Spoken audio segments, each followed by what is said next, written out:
ABC Listen. Podcasts, radio, news, music and more. Hi, I'm Fran. And I'm PK, and the Party Room is back for 2025. Bigger and better than ever, PK. It's going to be a huge year in politics, but Fran and I are here to tell you what you need to know. And every week we'll be joined by a guest to analyse all of the big political news from inside and outside the Canberra bubble. It's called the Party Room. You can find it on the ABC Listen app. See you, PK. See you, Fran.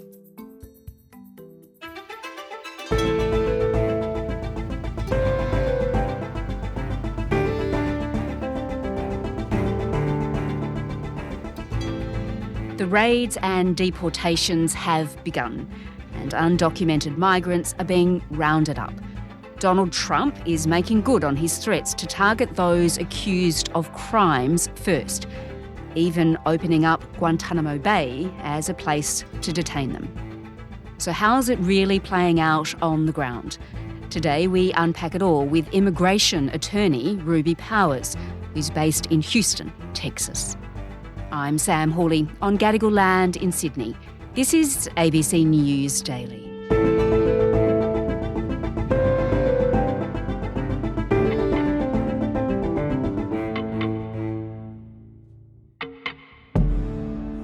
We're tracking down the illegal alien criminals, we're detaining them, and we are throwing them the hell out of our country. We have no apologies, and we're moving forward very fast. They're very dangerous people. Donald Trump has promised to carry out the largest deportation program in US history, ordering more troops to the border and allowing immigration officers to arrest undocumented migrants at schools and churches. Many now fearful of what's to come. Haz de cuenta que llegan a la casa a amenazarnos con pistolas, todo. They arrived at the house threatening us with guns and everything. They told my daughter that the children would be next. Que salí. Hey.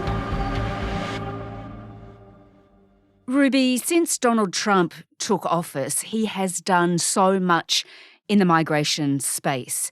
He really has made it a priority to crack down on undocumented migrants. The first few days, it was just all the executive orders and all the changes and so many reversals of President Biden's plans. It was like drinking from a fire hose. You're like, okay, wait, what?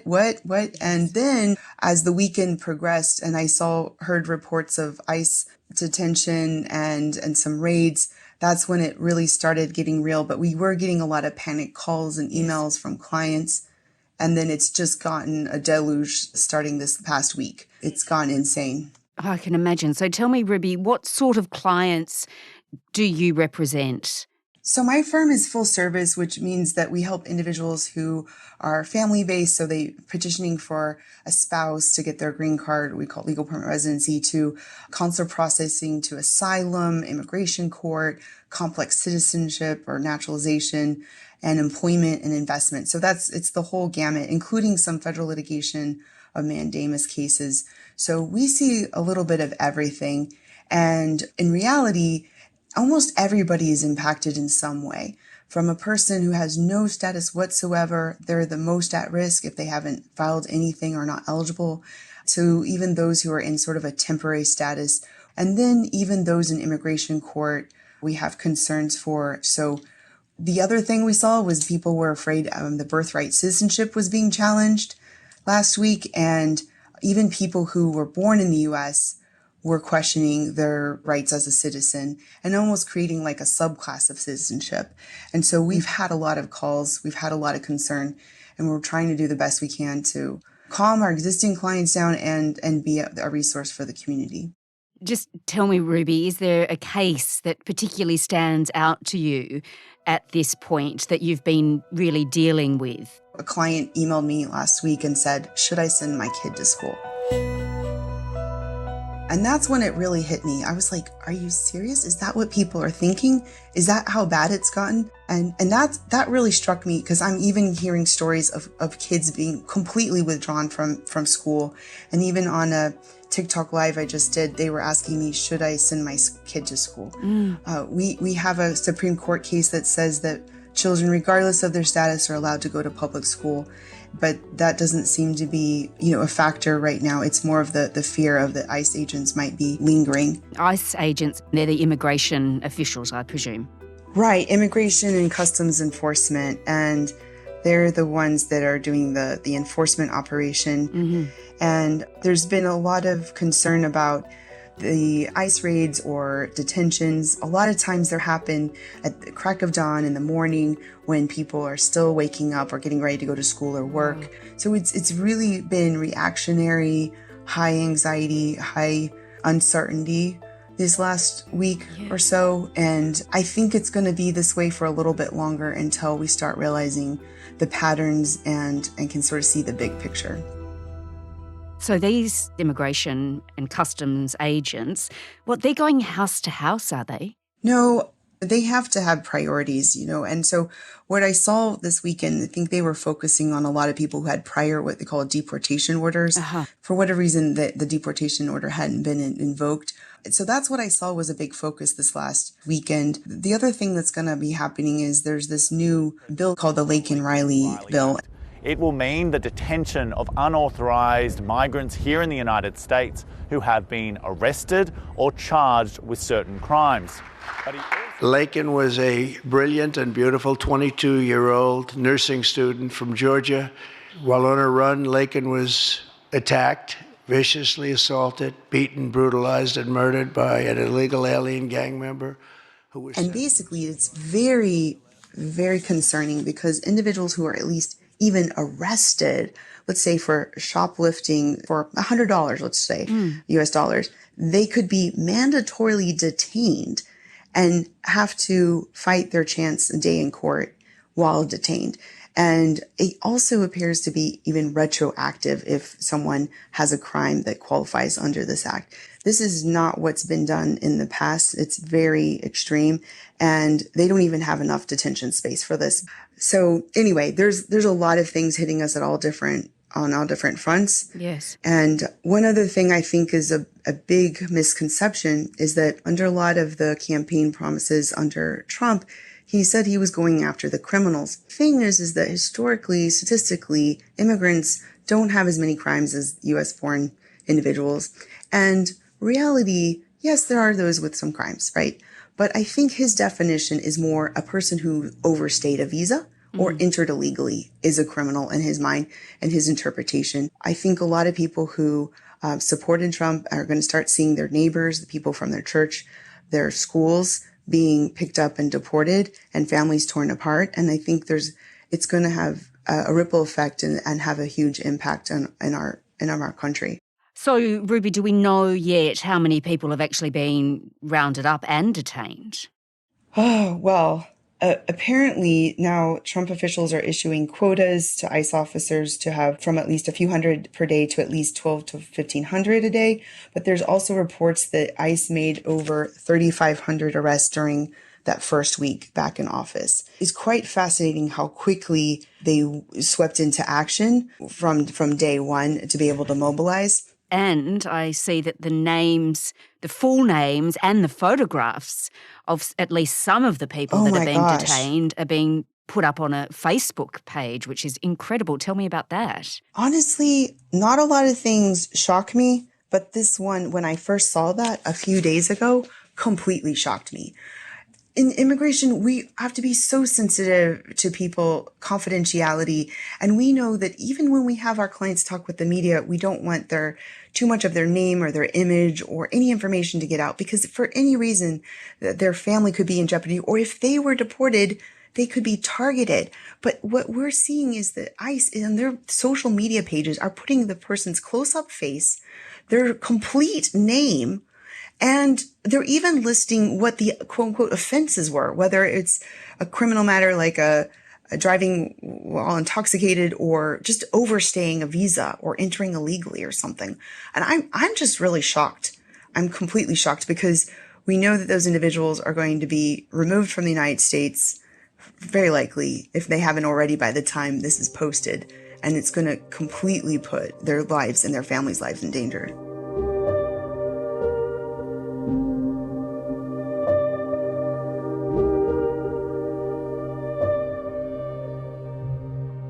happen? Is there anything that lawyers like yourself can actually do to help these people once they're detained? So depending on how they're being detained, and that can get a little complex because of some of the things that have been announced recently, but for the most part, there could possibly be. There's ways to get out on potentially on bond or parole to be able to fight for what we call a form of relief or apply for an application while they're in court, or try to get them out of court with that parole or bond. So there still could potentially be an option, but what we're seeing is that things are moving so quickly and they're almost like changing the rules minute by minute, and in the early morning and on the weekends before the attorneys have something that they can do. And so I think that there's going to be a lot of collateral damage these first few weeks, and then a lot of the advocates are going to be able to step in once we have more data, we have more individuals that we can use to start having more lawsuits to help defend the rule of law and allow more due process.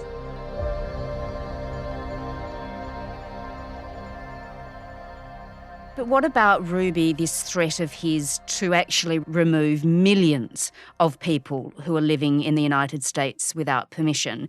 From what you've seen unfold already, do you think actually it might be possible that he might be able to do it? Well, I still think it's going to be really hard for him to do that because so there's the normal rules and there's what's been happening recently. So the normal rules, which you've watched, if you've watched them for the last few decades, there's not enough judges, there's not enough efficiency, not enough trial attorneys to be able to put these things in motion. In fact, under Biden, they were putting a lot of people in court, but they were actually taking a lot of people out who'd been in it for a long time through prosecutorial discretion.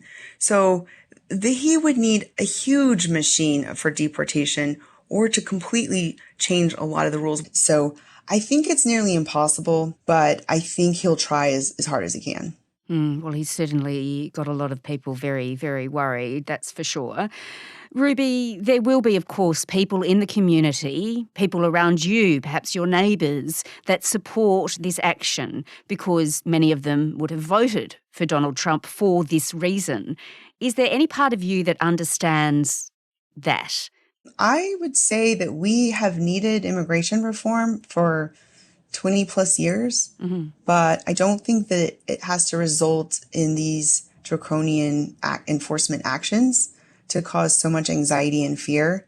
We have a lot of immigrants, and we've had this like 11 to 13 million number who don't have a status, but it's not because they didn't try. A lot of it's because they don't have options available. We haven't provided options. But really we need more reform, not in this enforcement mindset, creating a war against immigrants. So how do you see this playing out from here? And what could be the long-term impact of all of this, the very public targeting of undocumented migrants? I think once people start seeing what's really happening with children, with families, with people they know, I think they're going to start seeing a public outrage, and people are going to be regretting what happened and are wanting to see change. I think that it's just a matter of time, but this machine he's been putting in place is quite extensive. And I think that we're going to, as advocates, as attorneys, as community leaders, are going to have to really work hard to pause as much of what's being put in place.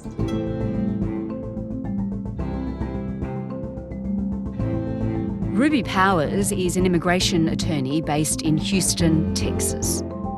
This episode was produced by Cara Jensen McKinnon and Sydney Peed. Audio production by Sam Dunn. Our supervising producer is David Cody. I'm Sam Hawley. To get in touch with the team, please email us on ABC News Daily at abc.net.au. Thanks for listening.